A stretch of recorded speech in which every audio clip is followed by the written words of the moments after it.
மா கோழி இருக்கா? இருக்குங்க. கிலோ எவ்வளவு? 650 ரூபா. ஊர்ல 350 தானே போயிட்டு இருக்கு. புத்தாண்டுக்கு அப்புறம் ரேட் ஏறி போச்சு. அது எங்கடி ஏறிச்சு? நீ தானே ஏத்திருக்க. சரிம்மா, நான் பக்கத்து பண்ணையில வாங்கிக்கிறேன். அண்ணா 1 கிலோ கோழி எவ்வளோ? வெறும் 750 ரூபாப்பா. இதுக்கு அங்கேயே பரவாயில்லையே. சரி 650 கொடுமா. இந்தாங்க. இங்க மட்டும் தாங்க ரேட்டு கம்மி. ஊர்ல போய் எல்லார்ட்டையும் சொல்லுங்க. ஆமா ஆமா, அத சொல்லதானே வந்திருக்கான். சரிப்பா வரேன். எந்த பக்கம் போறீங்க? இந்த பக்கமா தான். எங்க வீட்டுக்காரர் அந்த பண்ணையில தான் சாப்பிடாம உட்கார்ந்துருப்பாரு. வர சொல்லிட்டு போங்க. திருட்டு குடும்பமா? தெரிஞ்சு போச்சா? அண்ணா இந்த மாசம் வட்டி காசு கொடுக்க எங்க அம்மாட்ட காசு இல்லையா, அடுத்த மாசம் சேர்த்து தரேன்னு சொல்லிட்டு வர சொன்னாங்க. என்னங்கடி நீனும் ஓத்தாலும் வேலை காட்டுறீங்களா? தோப்பார் இன்னைக்கு மட்டும் வட்டி காசு எனக்கு வரல, உன்னையும் ஓத்தாலையும் கட்டி வச்சு தோலை உரிச்சிருவான் பாத்துக்க. ஏன்னா நான் வட்டி பணம் வாங்குறதுல ரொம்ப சிட்டு.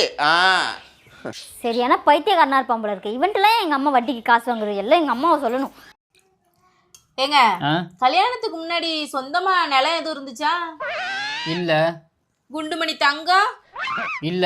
சொந்த வீடு இல்ல. சொந்தமா காரு இல்ல. இதெல்லாம் வாங்க வச்சது யாரு? இதுக்கெல்லாம் ஐடியா கொடுத்தது யாரு? குடும்பத்தை நடத்துறது யாரு? எல்லாம் நான் என்ன சொல்றேனோ அதை கேட்டு நடங்க.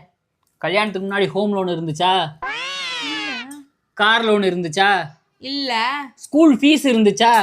இல்லங்க. அதையெல்லாம் விட பொண்டாட்டிங்கிற இம்சை இருந்துச்சா?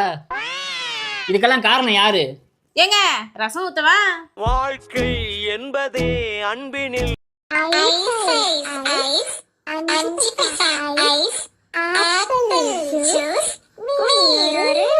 அண்ணா அழுவி போன பழம் எத்தனை கிலோ தேரும்? அழுவி போன பழம் ஒரு 30-40 கிலோ தேரும். எதுக்குமா? அண்ணா அதெல்லாம் நான் எடுத்துக்குவா, மாட்டுக்கு வேணும். மாட்டுக்கு போறதுக்கு தானே. சரி எடுத்துக்க. ஆனா மாட்டுக்கு போறேன்னு சொல்லிட்டு அப்படி போய் ஜூஸ் கடை போட்டு அழுவி போன பழத்தை வச்சு வியாபாரம் பார்க்க கூடாது. அண்ணா அப்படி போயெல்லாம் ஜூஸ் கடை போட மாட்டேன், நீங்க கவலைப்படாதீங்க. ஏன்டி அப்படி போடலன்னா அங்க போய் போடுவேன் நீனு. இந்த நாய் இன்னொரு வாட்டி அழுவி போன பழம் கேட்டு வந்துச்சுன்னா செருப்பு கட்டி அடிக்கிறா எல்லாம். அண்ணா வஞ்சர மீன் கிலோ எவ்வளோ?